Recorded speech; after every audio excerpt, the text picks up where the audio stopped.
என் நெஞ்சில் குடியிருக்கும்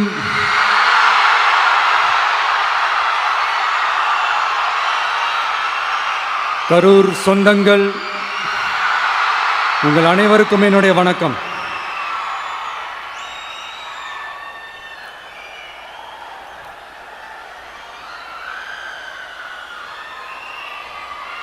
ஒரு மனுஷன் லைஃப்பில் எவ்வளோ பெரிய ஒரு உயரத்துக்கு போனாலும்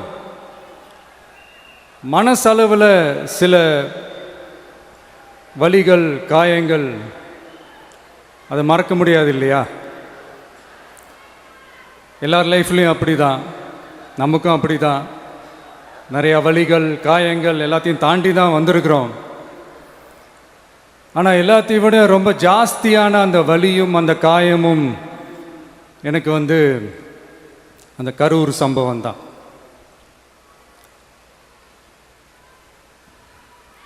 மக்களை சந்திக்கணும், மக்கள் பிரச்சனைகளை எடுத்து பேசணும்.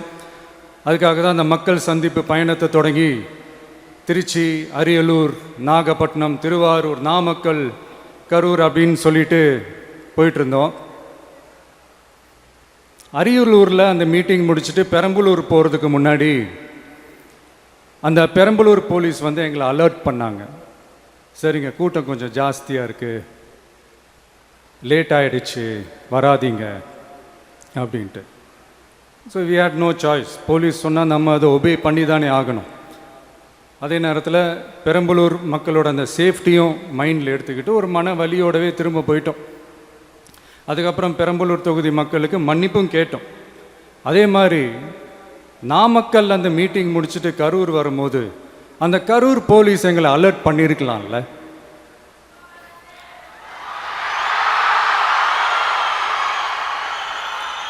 இல்லை சார், இங்கே எதிர்பார்த்ததை விட கொஞ்சம் கூட்டம் அதிகமாக இருக்குது, கண்ட்ரோல் பண்ண முடியல, வராதிங்க. அண்ட் போலீஸ் நினச்சா அவங்க அந்த மீட்டிங்கே கேன்சல் பண்ணலாம். ஏதோ தப்பாக இருக்குது, ஏதோ தப்பாக தோணுது அப்படின்னு நினச்சிட்டாலே they have all the rights to cancel the meeting. எங்ககிட்ட கேட்கணும்லாம் ஒன்றும் அவசியமே கிடையாது. ஆனால் அதையெல்லாம் எதுவுமே செய்யாமல் அந்த ஹைவேல இருந்து அந்த ஸ்பாட்டுக்கு போலீஸே எங்களை உள்ளே கூட்டிகிட்டு வந்து விட்டு அந்த நாடகம்லாம் இருக்குது பாருங்க.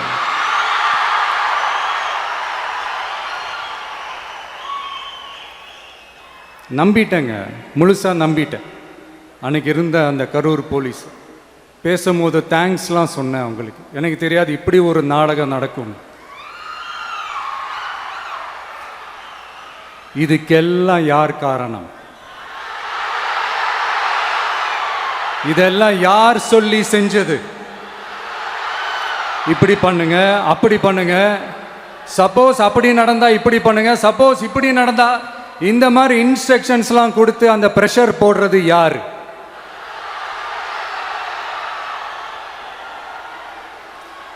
அந்த சம்பவத்தில் நம்ம யாரெல்லாம் இழந்திருக்கோம் தெரியுமா? ஒரு டிவியில் என் படமோ பாட்டோ வந்துச்சுன்னா, அம்மா விஜய் மாமா, அம்மா விஜய் மாமா அப்படின்னு சொல்லி அவங்க அம்மா கிட்ட சிரிச்சுக்கிட்டு அந்த டிவி ஸ்க்ரீனை போய் தொட்டு முத்தம் கொடுத்துக்கிட்டு என் அக்கா தங்கச்சிங்களோட தங்க பிள்ளைகளை இழந்திருக்கோம்யா. மழலை கூட சரியா வராதப்போ ஒரு பேப்பர் மேகசினில் என் ஃபோட்டோவை பார்த்தா அது சிரிச்சுக்கிட்டு அந்த கள்ளங்கபடம் இல்லாத அந்த சிரிப்பு, அந்த கடவுள் மாதிரி இருக்கிற அந்த பச்சை பிள்ளைங்களை இழந்திருக்கோம்யா. என் அக்கா, தங்கச்சி, அண்ணன், தம்பி, குடும்ப உறவுகளை இழந்து அந்த வலியோட இருக்கிற என்ன நீங்கள் ஏளனமாக பேசுகிறீங்களா? என் மேலே பழிய தூக்கி போடுறீங்களா? இப்படி ஒரு சம்பவம் நடந்துருச்சு. இது ஏன், எதனால், அதுக்கான பின்னணி என்னன்ட்டு அந்த வலியோட வீட்டில் உட்கார்ந்துட்டு இருக்கிறேன். ஓடி ஒளிஞ்சிட்டான்னு வர சொல்கிறீங்களா? வாயின்னு முன்ன இருந்தா என்ன வேணாலும் பேசுவீங்களா?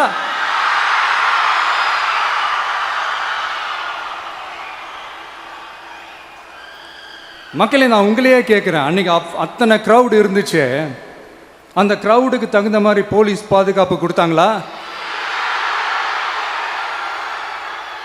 இந்த இடத்தை எடுத்துக்க சொல்லி நாங்கள் தான் சொன்னோம்னு ஒரு போலீஸ் ஆஃபீஸர் பேட்டி கொடுக்குறாரு. அதுக்கு என்ன அர்த்தம்? இவ்வளோ வலி, இவ்வளோ காயங்கள் கொடுத்துட்டு பழியை தூக்கி நம்ம மேலே போட்டுட்டு அதில் ஒரு அரசியல் ஆதாயம் தேடுறீங்களேயா?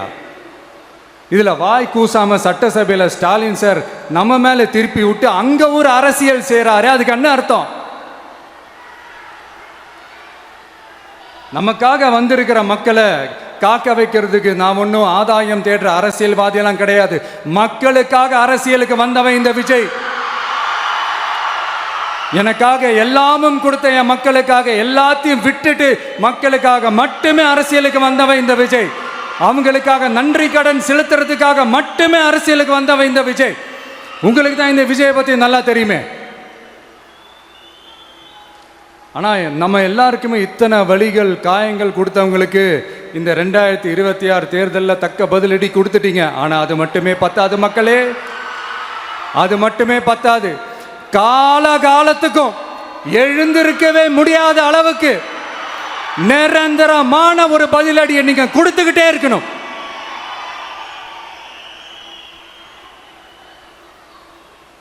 இப்படிலாம் பண்ணா நான் மக்களை விட்டு ஓடிடுவேன் நினைப்பா? யார் என்ன ஓடினாலும் நான் மக்களை விட்டுலாம் ஓட மாட்டேன். அன்னைக்கும் சொன்னேன், இன்னைக்கும் சொல்றேன், நாளைக்கும் சொல்றேன், தில்லா சொல்லுவேன், கெத்தா சொல்லுவேன். பணமா ஜனமா அப்படின்னு கேட்டா என் ஜனம் தான் எனக்கு முக்கியம்.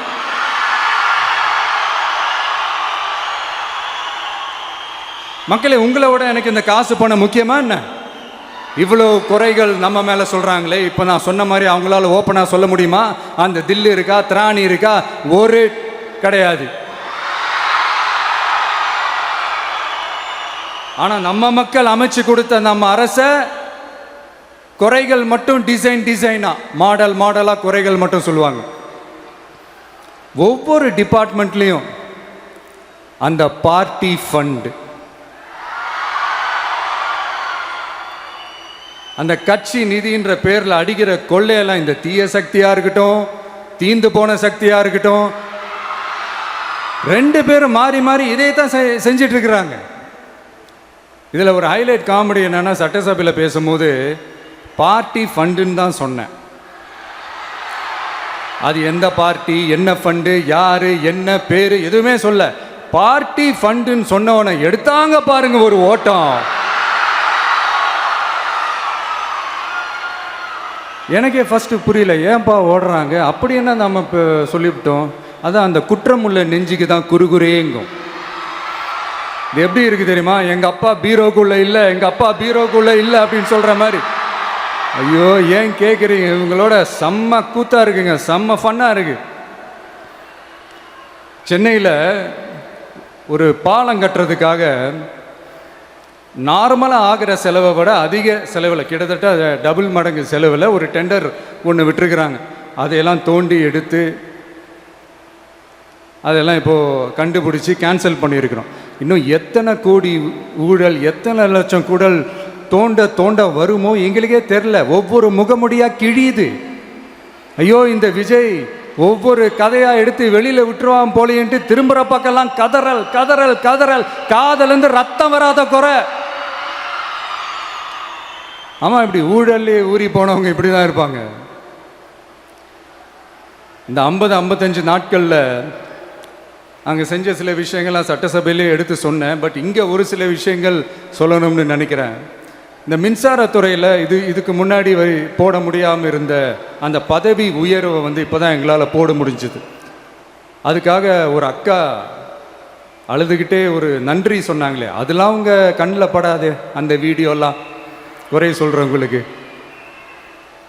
அடுத்து லஞ்சம்லாம் ஒழிக்க முடியாது, ஊழல்லாம் ஒழிக்க முடியாது, அதெல்லாம் பிளட்டிலேயே ஊறி போய் இருக்கு அப்படின்னு சொன்னவங்க போய் ஒவ்வொரு கவர்மெண்ட் ஆஃபீஸாக பாருங்க. ஒரு பைசா லஞ்சம் இல்லை, ஒரு பைசா ஊழல் இல்லை. வேலையெல்லாம் சும்மா டக்கு டக்கு டக்குன்னு நடக்குது. ஒரு பெரியவர் ஒருத்தர் சொல்றாரு, தம்பி வேலையெல்லாம் நடக்குது, ஆனால் அதையும் தாண்டி எங்களுக்கு மரியாதை கொடுக்குறாங்க தம்பி, உட்கார வச்சுலாம் பேசுகிறாங்க.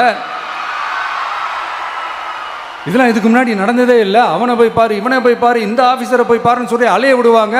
இப்போ லஞ்சம் இல்லை, ஊழல் இல்லை, வேலையெல்லாம் உடனே நடக்குது. மக்கள் அப்படி ஒரு பெருமூச்சு ஒன்று விடுறாங்க. அதை பார்த்து நமக்கு அப்படி ஒரு ஹாப்பினஸ். இதுக்கு மேலே என்ன வேணும்? ஏன் இதெல்லாம் பண்ண முடியாது? மனசுன்னு ஒன்று இருந்தால் பண்ணலாம். இப்போ பண்ணலை.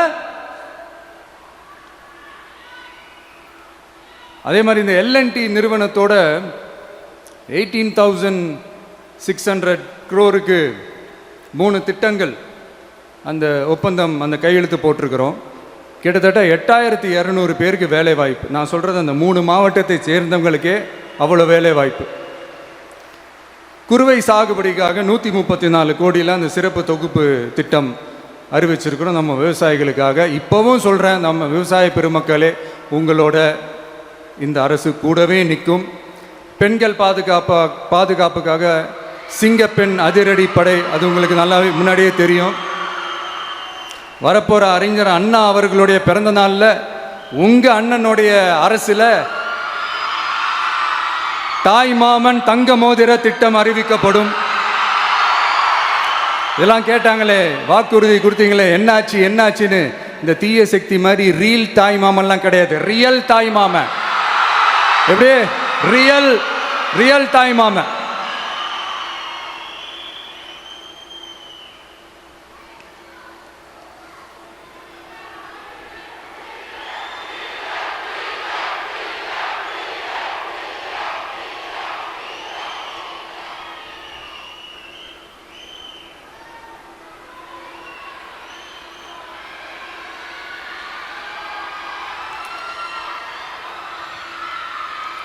இந்த தீய சக்தியை பற்றி, அவங்க நிர்வாகத்தை பற்றி ஒரு வெள்ளை அறிக்கை ஒன்று வெளியிட்டோம்ல, அது ஷார்ட் அண்ட் ஸ்வீட்டாக சொல்லணுன்னா, ஒரு ஓட்ட பாத்திரத்துக்குள்ளே தண்ணி ஊற்றிக்கிட்டே இருந்திருக்கிறாங்க. பாத்திரம் எம்டியாகவே இருந்திருக்கு, ஆனால் ஊற்றின தண்ணி தான் எங்கே போச்சுன்னு தெரில. கடவுளுக்கு தான் வெளிச்சம். அது மாதிரி இப்போ நம்ம சொன்னதெல்லாம் சும்மா ஒரு சாம்பிள் தான். இன்னும் வரப்போகிற நாட்களில் உங்கள் அரசனுடைய அந்த விஸ்வரூபத்தை நீங்கள் பார்ப்பீங்க. அடுத்து வாயத்தொடங்க சிஎம். அடாடா, உங்கள் சிஎம்ஐ நெஞ்சிலேயே குத்திட்டு வந்தீங்க பாருங்க, அதெல்லாம் வேற லெவல். பேசுங்கன்றீங்க, பேசுனா எந்திரிச்சு ஓடிடுறீங்க. இனிமேல் பேச ஆரம்பிக்கிறதுக்கு முன்னாடி என்ன பண்ணணும் அப்படின்னா, ஒரு நண்பர் ஒருத்தர் சொன்னார், மாண்புமிகு பேரவைத் தலைவர் அவர்களே, எல்லா டோரையும் இழுத்து லாக் பண்ணுங்க அப்படின்னு சொல்லிட்டு தான் பேச ஆரம்பிக்கணும் போல் இருக்கு. ஏன்னா பேசிட்டு இருக்கும் போதே எந்திரிச்சு ஓடிடுறாங்க. 5 நிமிஷம் பேசினதுக்கே குளத்தூரில் கொத்து பரோட்டா போட்டாங்க. இதுக்கு மேலே பேசினா மொத்தமாக முடிஞ்சிடும், பார்த்துக்கங்க. நாம் அரசியல் பேசினா விஜயெல்லாம் அரசியல் பேசலாமா அப்படிங்கிறது. சரிப்பா, நமக்கு எதுக்கு வம்பு, நம்ம பாட்டுக்கு நம்ம வேலையை பார்ப்போம், எதுக்கு அவங்கள பற்றி பேசிக்கிட்டு அப்படின்னு இருந்தால் விஜய்க்கு அரசியலே பேச தெரில அப்படிங்கிறது. இப்படியே மாறி மாறி மேகதாது அணையை பற்றி என்ன தெரியும், விஜய் அதை பற்றி பேசலை. இப்படி நம்ம அரசியலுக்கு வந்ததுலேருந்தே ஒரு கூட்டம் குறை மேலே குறையா சொல்லிக்கிட்டு, பாட்டுக்கு பாட்டு கச்சேரி எங்களுக்கும் பண்ண தெரியும், பண்ணலாமா? இந்த மேகதாது அணை சம்பந்தமான அந்த வழக்கில் தமிழ்நாட்டோட பெட்டிஷனை சுப்ரீம் கோர்ட் எப்போ ரிஜெக்ட் பண்ணுச்சு? அப்போ யார் ஆட்சியில் இருந்தா? ஏன் ஒழுங்காக வாதாடல? நீங்கள் ஒழுங்காக வாதாடி இருந்தீங்கன்னா அதை ரிஜெக்ட் பண்ணியிருக்க மாட்டாங்கல்ல. ஏன் ஸ்டாலின் சார் வேணும்னே விட்டுட்டாரா? ஏன் இப்படிலாம் கேள்வி கேட்கலாமா? இப்படிலாம் கேள்வி கேட்டால் தான் மேகதாது அணையை பற்றி பேசுனதா அர்த்தமா? ஏன் அந்த ஸ்டேட்டு சிஎம் பேசுகிறாரு, நீங்கள் ஏன் பேசலை அப்படின்னா, நம்ம ஸ்டேட்டோட உரிமையை எங்கே நிலைநிறுத்தணுமோ அதுக்காக வேலை பார்க்குறது மட்டும்தான் முக்கியம். சும்மா சவால் விட்டுக்கிட்டு சீண்டி பார், நான் யார் தெரியுமா, தொட்டு பார், இப்படிலாம் பேசிக்கிட்டு இருந்தால் வேலைக்கு ஆகாது. சும்மா பேசி பேசி பிரச்சனையை வளர்த்துக்கிட்டு யார் மேலே அது பழியை தூக்கி போட்டுட்டு அப்புறம் மக்களை அம்போன்னு தெருவில் விட்டுட்டு இப்படி தான் ஒரு அரசியல் பண்ணணும்னா அந்த அரசியல் நமக்கு தேவையும் இல்லை, அதை நம்ம செய்யவும் போகிறதில்ல. Talk less work more mode தான், அதுதான் நம்ம பாலிசியே. அதனால தான் சட்டசபையில் அந்த அரசினர் தீர்மானம்னு சொல்லி ஒன்று கொண்டு வந்தோம். அது எப்படி டு டேக் இட் ஃபார்வர்ட், எப்படி கொண்டு போகணுமோ அதை சரியாக செய்வோம். சென்ட்ரல் கவர்மெண்ட்லேருந்து அந்த டீலிமிட்டேஷனை திரும்ப கொண்டு வர போகிறதா ஒரு பேச்சு ஒன்று அடிப்படுது. யார் என்ன டீலிமிட்டேஷன் கொண்டு வந்தாலும் தமிழ்நாடு அது ஒத்துக்காது. நமக்கான இடத்த யாரும் பறிக்கவும் முடியாது, அது பறிக்கவும் விட மாட்டோம். இப்படி நாம் இருக்கும் போது இந்த தீய சக்தி திமுக எங்கே போய் நிற்குது, யார் கதவை தட்டிக்கிட்டு நிற்குது, அது உங்களுக்கே நல்லா தெரியும். மக்களே, இந்த தீய சக்தியும் தீந்து போன சக்தியும் வேறலாம் இல்லை, கூட்டு களவாணிங்க. சொல்ல முடியுமா அவங்களால? எங்களுக்குள்ள ஒட்டும் இல்லை, உறவும் இல்லை, அறிவிக்க முடியுமா? நிரூபிக்க முடியுமா? இந்த வரப்போகிற இடைத்தேர்தலில் அதை நிரூபித்து காட்டுங்க, அப்புறமா பேசுங்க. மக்களை, என் மனசை விட்டு கரூர் எப்பவும் நீங்கவே நீங்காது. நமக்கு ஏற்பட்ட வேதனையான சம்பவத்தை, நமக்கு எதிராக நடந்த சதியை, சூழ்ச்சியை இனி வர்ற ஜென்ரேஷனும் அவங்களுக்கு தெரியப்படுத்தணும்ல. அதுக்காகவே இனி ஒரு அரசியல் சதியை, அரசியல் சூழ்ச்சியை யாரும் யோசிக்கவே கூடாதுன்றதுக்காகவே கரூரில் ஒரு நினைவு சின்னத்தை நம்ம டிவிகே சார்பாக அமைக்கப்படும் அப்படின்றத அறிவிக்கிறோம். அப்புறம் கரூர்லேருந்து ஒட்டுமொத்த தமிழ்நாட்டு மக்களுக்கும் சொல்கிறேன், உங்கள் டிவிகே அரசு உங்களுக்காகத்தான் உழைக்கும். அடிப்படை வசதிகளை முதல்ல நிறைவேற்றணும். ஒரு பக்கம் நிதி நிலைமையை சரி செஞ்சுக்கிட்டே, இன்னொரு பக்கம் அப்படியே நாம் சொன்னதில் ப்ரையாரிட்டி பார்த்து ஒவ்வொன்றா படிப்படியாக நிறைவேற்ற ட்ரை பண்ணுவோம். இது எப்பவும் உங்களுக்கான அரசாக தான் இருக்கும். இந்த விஜய் உங்கள் விஜயாக தான் இருப்பான். நீங்கள் உரிமையோட உங்கள் கவர்மெண்ட்டை நீங்கள் அணுகலாம். இந்த தீயசக்தி ஆட்சி முடிஞ்சு பொட்டிக்குள்ளே போனதுலேருந்தே என்னென்னமோ பண்ணுறாங்க, இது ஏதோ பேசுகிறாங்க, சோஃபாங்கிறாங்க, வாஷிங் மிஷினுங்கிறாங்க. இந்த அரசியல் வியாபாரம் பண்ணுறதுக்கான அந்த வெண்டிங் மெஷினே அவங்க தான். யார்? இந்த திமுக. இதில் நம்மளை பார்த்து வாஷிங் மிஷினுங்கிறாங்க. எலெக்ஷனில் ஓட்டுக்கு காசு கொடுக்குற அந்த கலாச்சாரத்தையே, அந்த கல்ச்சரை அடித்து நொறுக்கி இருக்கிறோம். எலெக்ஷன்லேயே அப்படி வேலை பார்த்தோம் நாம. நமக்கு எதுக்கு இந்த குதிரை, கழுதை, ஒட்டக பேரெல்லாம்? மக்களின் பக்கம் அப்படி இருக்கும்போது நமக்கு எதுக்கு இந்த பேரெல்லாம்? இந்த திருட்டு திமுக ஆட்சியை வச்சுக்கிட்டு ஊரடிச்சு ஒலையில போட்டு இந்த கொள்ளையை அடிச்சதுனால தான் உங்க கரூர் கம்பெனி ஓனர் ஒருத்தர் எங்க எங்க இருக்காருன்னே தெரியாம ஓடு ஓடு ஓடு ஓடு ஓடு ஓடு ஓடு ஓடு வராம் பாரு வேட்டக்காரன் ஓடினே இருக்கிறாரு. இன்னொருத்தர் ஃபாரின்ல போய் ஒளிஞ்சுக்கிட்டார். ஃபாரின் ஸ்டாலின் சார்ன்னு நினச்சிட்டு போறீங்க, அவர் இல்லை. எனக்கு எப்பவுமே ஸ்டாலின் சார் மேலே ஒரு தனி பாசம் ஒன்று உண்டு. அவர் கிடையாது, இவர் வேற. சிங்கப்பூருக்கு செக்கப்புக்கு போனார்ல அவர். இன்னும் தோண்ட தோண்ட எத்தனை பேர் மாட்ட போகிறாங்களோ தெரில. உங்ககிட்ட யாராவது லஞ்சம் ஏதாவது கேட்டாங்கன்னா கொடுக்க முடியாது சொல்லுங்கள், நான் இருக்கேன் உங்களோட. அப்படியே யாராவது ஃபோர்ஸ் பண்ணாங்கன்னா இது எங்க மகன், எங்க புள்ள, எங்க அண்ணன், எங்க தம்பி, எங்க விஜய், எங்க விஜயோட ஆட்சின்னு ஸ்ட்ராங்கா சொல்லுங்க. மக்களை, நீங்க கூட இருக்கும் போது லஞ்ச ஊழல் மட்டும் இல்லை, அதிகாரத்தை வச்சு ஆட்டம் போடுற யாரா இருந்தாலும் அடங்கிடுவாங்க. இந்த கடமை, கண்ணியம், கட்டுப்பாடுன்ட்டு ஒரு காலத்தில் கொள்கையோடு இருந்த கட்சியெல்லாம் இன்னைக்கு எப்படி இருக்கான்னு உங்களுக்கே தெரியும். அதாவது இந்த டிவிகே கட்சியோட தலைவரை எதிர்க்கிறதுல ஒரு நியாயம் இருக்கு. ஏன்னா உங்க பொழப்பில் மண்ணள்ளி போட்டான். என்ன இந்த ஊழல் லஞ்சம்லாம் பண்ண மாட்டேன்னு சொல்லி உங்கள் அரசியலையே ஒரு தெருமுனைக்கு கொண்டாந்து விட்டான். மக்கள் வேற அவனை தான் நம்புகிறாங்க. ஸோ இந்த விஜயை எதிர்க்கிறதுல ஒரு அரசியல் நியாயம் இருக்குது, அதை புரிஞ்சுக்கலாம். ஆனால் இன்னைக்கு இந்த விஜயை மக்கள் ஓட்டு போட்டு ஜெயிக்க வச்சு ஒரு தீர்ப்பை கொடுத்து மக்களுக்காக வேலை செய்கிறதுக்காக முதலமைச்சராக உட்கார வச்சிருக்கிறாங்க. என்னமோ இன்னமும் நீங்கள் தான் ஆட்சியில் இருக்கிற மாதிரி. விஜய் கரூருக்கெல்லாம் போகக்கூடாது, விஜய் இங்கே போகக்கூடாது, அது செய்யக்கூடாது, இது செய்யக்கூடாதுன்னு எனக்கு புரியலையே. ஆட்சியில் இருக்கும் போது தான் இவ்வளோ கட்டுப்பாடெல்லாம் போட்டிங்க, எஸ்ஓபிஸ்லாம் போட்டிங்க, ஸ்டாலின் சார் ஆப்ரேட்டிங் ப்ரொசீஜர்லாம் போட்டிங்க. இப்போவும் அதே பண்ணிட்டு இருந்தீங்கன்னா என்ன சார் நியாயம்? இல்லை, நான் தெரியாமல் தான் கேட்குறேன். இன்னும் கனவுலையே இருக்கிறீங்களா? முதல்ல முழிச்சு வாங்க, ரியாலிட்டிக்கு வாங்க. உங்கள் ஆட்சியெல்லாம் வீட்டுக்கு போய் டிவிக்கேன்னு ஒரு ஆட்சி வந்து ரொம்ப நாள் ஆச்சு. ஒழுங்கா படி என்று சுப்ரீம் கோர்ட் ஓங்கி மண்டேலியே நறுக்கு நறுக்கு நறுக்கு என்று செம்மட்டியாலே அடிச்சும் இந்த திமுக முழிச்சிக்கல அப்படின்னா அப்போ கொஞ்சம் கஷ்டம்தான். வெற்றி தோல்வியெல்லாம் அரசியல் சகஜம் சார். அதுக்காகலாம் வெறி பிடிச்சி இந்த பதவி வெறி பிடிச்செல்லாம் அலைய தேவையில்லை. நல்ல விதமாகவே சொல்கிறேன், நியாயமான அரசியல் பண்ணுங்க. ஓ, அதுதான் உங்களுக்கு தெரியாதுல்ல.